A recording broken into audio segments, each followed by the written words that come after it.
I have a question for you. How good are you at being a good audience member? Think about it. Communication, great communication is a team sport. Yes, it is the responsibility, of course, of the speaker to be engaging and informative and inspiring. We know this. We talk about this all the time on these videos. It's what I coach.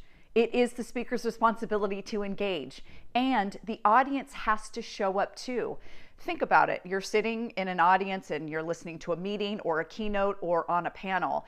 Your feedback hits the speaker or speakers right away. Maybe you're schnupping your shoulders, or wondering what you're going to have for lunch, or checking that person out over there. Or the worst thing, of course, is checking your phone or shooting a text while you're listening to them.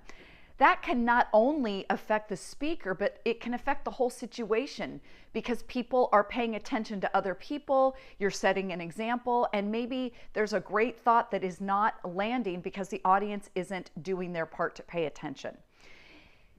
You don't have to be the loudest clapper or the loudest screamer or have the coolest whistle to be a good audience member. What you need to do is show up and give the speaker a shot. Don't judge until he or she lands a couple of thoughts.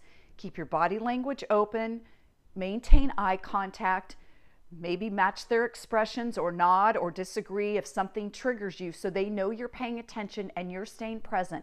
And for goodness sakes, put this down. Yes, we know this. The speaker better bring it and be really engaging. And as an audience member, when you bring it too, everyone is successful.